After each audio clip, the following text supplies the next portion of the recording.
Hey there everyone, it's me Roshi, and today is the 24th of June 2016. It's the day after the Brexit, and I thought this would be a nice moment to start a Greater If Ranting video again. I got quite some stuff to rant about, and not even about the results of the Brexit, because I'm actually happy that Brexit happened. I think Britain is a lot better outside of the European Union. The beast that the European Union has become is just really disgusting. A lot of money is being wasted. A lot of countries have to pay for a lot of stuff that does not benefit them. And I think Britain can do a lot better on their own. But that aside, I'm not even from Britain, I'm from the Netherlands. If there would be an exit, for example, if there would be a referendum for that, I would vote against it. Because I think the Netherlands is just a gateway to Germany.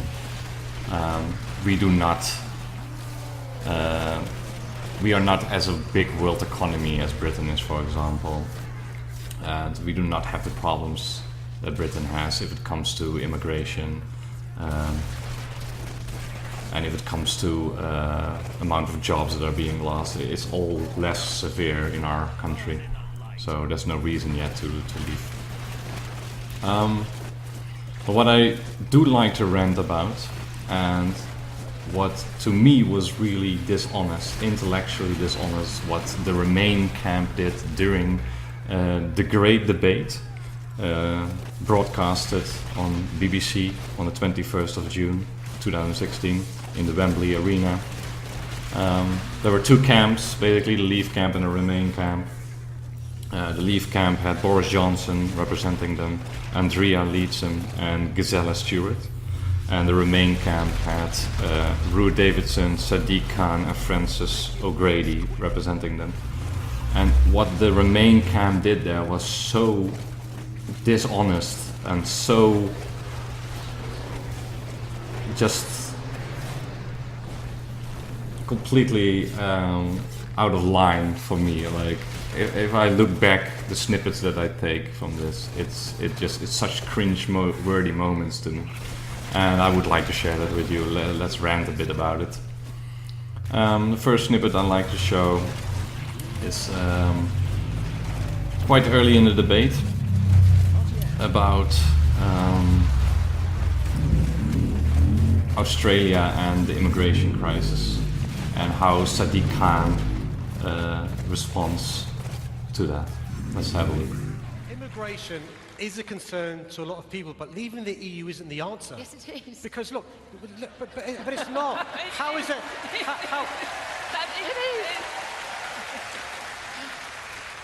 How is it having more control if you have less money in your pocket, as Martin Lewis, the money expert, says? How is it having more control if we have a recession, as the Bank of England and IFS say? How is it having more control if we're not invested in the schools and the hospitals and the GP practices? How is it having more control if Karim can't get a job because local employers are suffering? How is it more control if there's double the immigration, as there would be under the Australian point system? How is it having more control if there are businesses from China, India, America choosing Germany and France over London? How is it having more control if there are young people stifled the opportunity that we had? Hang on a second. Nah, and there you heard it. It's all about control, control, control, control, apparently. The strange thing is, though, that that's exactly what the Leave camp is fighting for. They want more control back from Brussels and back into the UK. They want to actually make decisions for themselves. They want to make decisions if it comes to education. They want to make decisions if it comes to the workforce. They want to make decisions about border control, you name it. So voting for leaving is actually giving you more control instead of giving it away to the bureaucrats in Brussels, who so far have done a terrible fucking job. Let's be honest, they have done a terrible job if it comes to creating jobs, specifically in the Southern European countries. Youth employment is over 50% there. if it comes to the migration crisis that's going on right now, a lot of immigrants, they want to go to UK, they want to go to rich countries like Germany, like Denmark, like Norway, like Sweden, like the Netherlands, because European Union just lets them, you know, and that's where all the social security is, all the social security money. It's just weird that he brings up control when that is exactly what the Leave camp is fighting for. And it's not like as if the government of Britain cannot have that control themselves. They have done it for centuries before they joined the European Union. They have only joined for the last 40 years, and only the last 40 years the European Union basically took over that control. So it's just weird that he brings that up, really weird, and yeah, just a really weak argument. Kind of makes you wonder what the hell went through his mind. What also made me wonder what the hell went through her mind in this case was what the hell Frances O'Grady was thinking when she asked this specific question. If I may, I've got a really important question that I just learned about today, because today we learned that Vote Leave took a £600,000 donation from a former member of the BNP. Are you going to pay it back? Well, so as you can see here, I'll have a link to this article in my description.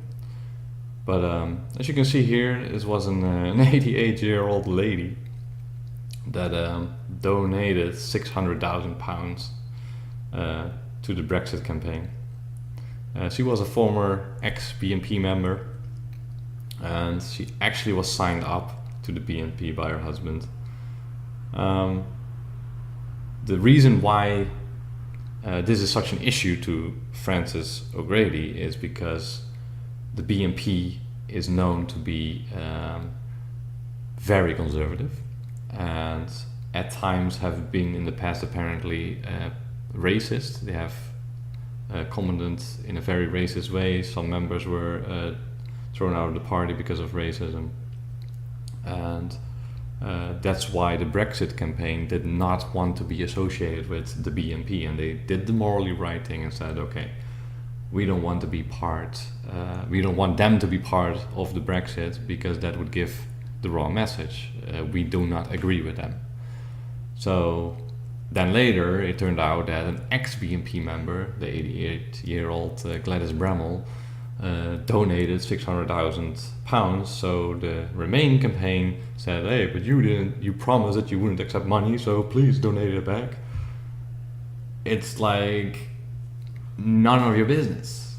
Like seriously, what that woman wants to do with her money is her decision.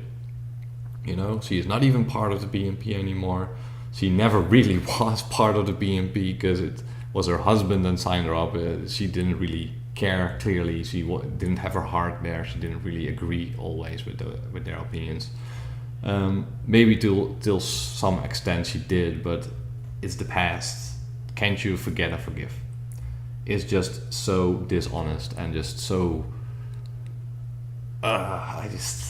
I'm like, why do you even bring this up? Why? It just, you don't gain any points here. You literally don't. You just make a fool out of yourself. You just make a fool out of yourself. So yeah.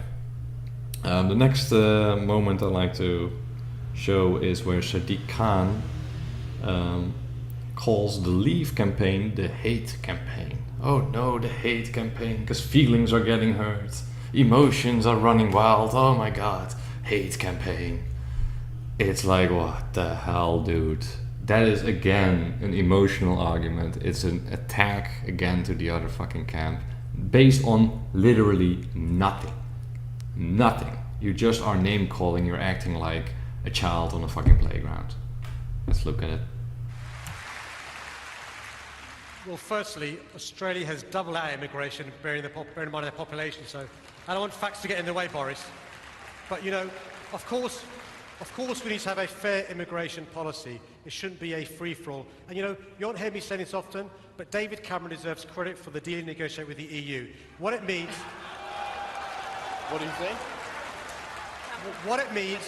What it means is you pay in before you can take out. You've got to work 4 years before you can receive full benefits. But here's the nub of it.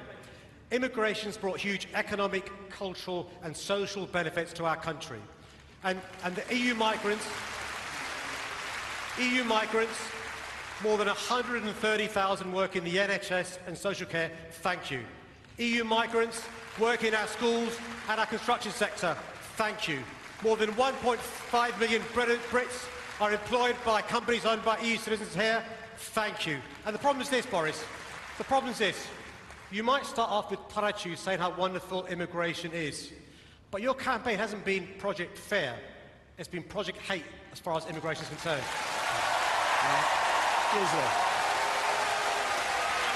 So again, he brings up here the immigration point, and what is important about Australia in this case is that Boris Johnson wants a point system in Britain like Australia has. How it works in Australia is that Australia actually selects the people they want to let in based on what they need. So if you want a doctor, you can let a doctor immigrate. If you want a plumber, you can let a plumber immigrate, etc., etc. The reason why for Sadiq Khan it is not a solution is because Australia has double as much immigrants. But guess what? That is exactly what Australia wants. They have the control. They want more people in their country because they're an entire continent with half the population that Britain has. Britain is a tiny country with double the population of an entire continent like Australia. Do you really want more people there that are unable to find a job on the market again and are just taking away social security money? Now, then his issue about social security money is like, oh, but David Cameron negotiated that people cannot get the full benefit unless they're 4 years in Britain. Well, they don't care, these immigrants, because even without getting the full benefit, just the bit of benefit, the percentage of the benefit is already enough for them. They make more in Britain just by sitting on their ass, getting social security money than they would do in a year in their home country. It's that fucking simple. There are migrants that literally travel once a year just to Britain to get the social security money and then get sent back because they won't get asylum.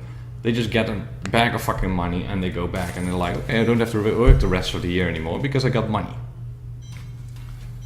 It's just terrible. And then at the end, of course, the hate campaign. It's just, you are a hate campaign. Oh, boo-hoo, my feelings. Oh, boo-hoo, the feelings. Can I say very proudly that I choose to work with the EU to fight climate change. I choose to work with the EU to fix our air quality. I choose to work with the EU to deal with the refugee crisis. I choose to work with the EU to fight terrorism and organised crime. I choose to work with the EU to fight tax evasion. Let me tell you what else. One of the most important jobs I have as the Mayor of London is to keep our city safe. And in July 2005, our city was under attack. On the 7th of July, the terrorists were successful. 52 Londoners died. On the 21st of July, they weren't. All the men were arrested except for one. He fled our country and went to Italy. Before the European arrest warrant, he would have been there for years and years and years, like Costa del Sol. What happened? He fled here in July, he was brought back in September, he's now serving 40 years in prison for terrorism, justice delivered by the European Union. So basically what he's saying here, and it's a very depressing way of looking at the things, is that if we wouldn't be part of the European Union, if they wouldn't be part of the European Union, they would not be able to fight air pollution, they would not be able to catch terrorists, they would not be able to do anything, pretty much. That's basically what he says. Like, I am proud that I can do that to them. Like, what prevents you from doing that together with the European Union when you're out of the European Union? Do you really think allied countries, we are all allied through the NATO, do you really think that we will just out of nowhere turn our backs on you and will just not inform you anymore?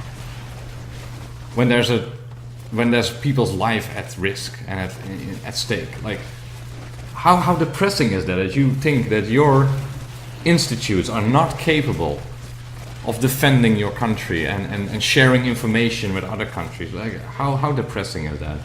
I just don't understand. That is such a weak argument. Unless you really just have no faith at all in your own government. But you're part of that system. You're the mayor of London, as you say. So why don't you trust in it? Like, how can we then trust in you? It's like, what the hell? You don't even trust yourself in it. It's so weird. It's just so weird. Really weak argument. The next snippet is about safety. Let's just get into it quick. Alex, the short answer is no. There is no coincidence that we've been more or less at peace. The other side have said throughout this debate that they don't like experts, but when it comes to keeping our country safe and secure, I want to listen to the experts. So when the head of GCHQ says we're safer in the EU, I listen. When 5 former NATO chiefs say we're safer in the EU, I listen. When the head of Europol, who's a Brit, says we're safer in the EU, I listen. When the head of MI5 and MI6 says we're safer in the EU, I listen. And when all of our major allies, America, Canada, Australia and New Zealand, say we're safer in the EU, I listen. And if it comes to a choice to listening to all of these people, even if they're experts, or listening to these 3 about who keeps my family safe, I'm going to vote for them every single day of the week and twice on a Sunday. Don't risk it. So that was also a really weak argument. It was about safety, and the question that was asked before this answer was around the same time that the European Union started up, safety was secured in Europe after the Second World War, basically, pretty much. Did the European Union actually cause for safety, or was it something else? Now, the answer, she says, is that it was the European Union, which is just simply not true. It was the NATO, the United Nations that came together, the North Atlantic European countries, that made sure that they would protect each other in the agreement, the NATO agreement. Of course, the European Union likes to take credit for that. It's just a dirty game, basically. It's just lying. It's just saying, like, sorry, but you're just lying. You did not secure safety. NATO did with their army. European Union did not have an army back then. It still does not have an army. There are plans for maybe to get a united army for the European Union, but until that time, you cannot say that you are protecting your borders. Other countries are that doing together through the NATO, not through the European Union. So really nonsense.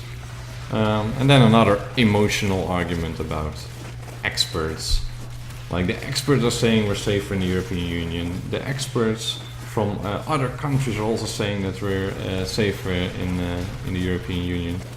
Like, I think they're really mistaking the fact that these experts are probably saying that you're safer in the NATO. If you would leave the NATO, then that would be really a problem. But leaving the European Union has nothing to do with safety, because do you really think your allies would just out of nowhere turn on you? Like, they would just start pointing their nuclear missiles at you. Like, what kind of, again, depressing kind of view of the world is that? Do you think your allies will just out of nowhere turn on you? It's so disingenuous, like I said, it's just so dishonest. Causing fear. This is just causing fear by appealing to emotions. Like, if you don't stay in the EU, they will turn on us. It's like, really? No, it's not gonna happen. Everyone knows it's not gonna happen. You're just, again, making a fool out of yourself. You're a disgrace. The entire Remain party in that debate was a disgrace. They lost the debate super hard. And what happened now is that they also lost the vote. Like I said, 52% voted to leave and 48% voted to remain. There was a turnout of 72% today, which is a lot in my opinion, really a high number. But what annoyed me a bit was the fact that 72% of the young people aged between 18 and 24 voted to remain in the UK. Only 19% backed up Brexit. So this means that the youngest generation that has to deal with the consequences of this vote the longest actually voted the opposite of what happened.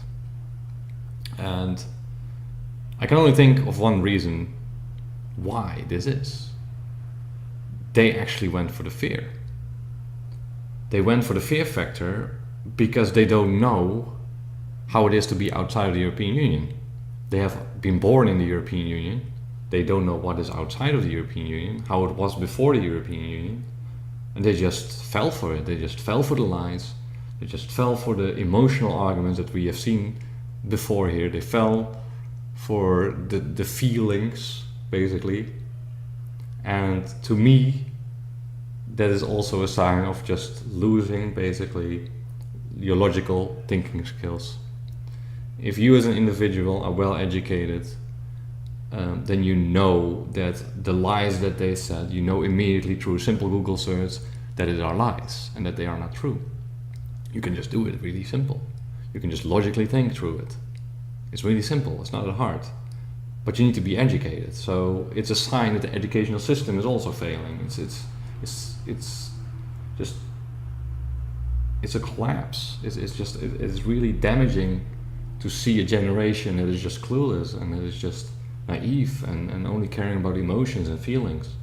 And it hurts me to see that. It's like I'm just outside of the 24 years old. I'm 29 years old.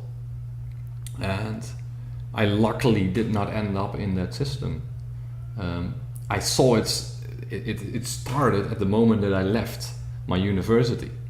It started, I saw the signs, the first beginning signs, and apparently at the moment that I left, it just went over top. And this is the result. We get 72% of people that vote with their heart instead of with their brain, which is not always a bad thing. Don't get me wrong, but if you throw away your logical thinking skills for emotions, that is a bad thing. That is really a bad thing, because we're gonna need in the future all the brains we can get to solve issues, as Sadiq Khan said, with air pollution, with the sea pollution,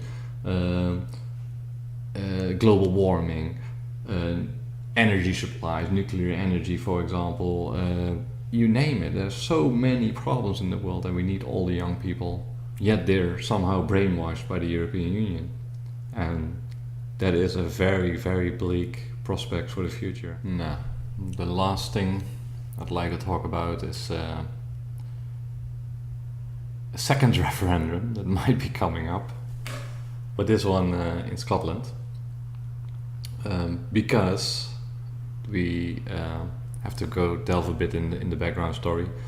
2 years ago, around 2 years ago, Scotland voted for independence.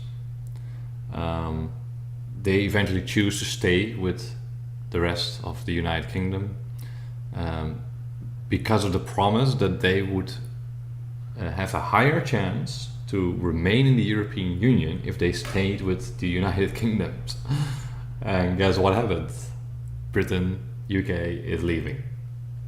So that turned out to be a lie. Oh, guess what? The parties have been lying. Oh God, politicians have been lying. What a surprise. But anyway, I have to say that I do agree though with Ruth Davidson on this issue. She is in the same party as the First Minister, Nicola Sturgeon, that it is not smart to start this referendum. First stabilize, work well with your partners, and then later on, if it doesn't really work out, then you can always start a referendum again. But to immediately just jump the gun and say let's start a referendum immediately to leave Britain and join the EU again, that is just it's unwise. It's just really unwise. Anyway, as you can see here with the numbers, Scotland voted in favour of the UK staying in the EU by 62% to 38%. So actually quite high number. Higher than, of course, that little margin of 4% that the overall, that there was overall with the overall vote. Hopefully, Britain and Scotland can solve their issues. It's in no one's interest to actually, to leave each other and to cause a breakup between the two countries. So hopefully that First Minister Nicola Sturgeon does not do what she thinks is highly likely. It wouldn't be smart. Anyway, that's it. I hope I gave you some nice insights. I hope you didn't mind too much my ranting. But yeah, hopefully till next time in Greater If Ranting. Thank you very much. Bye bye.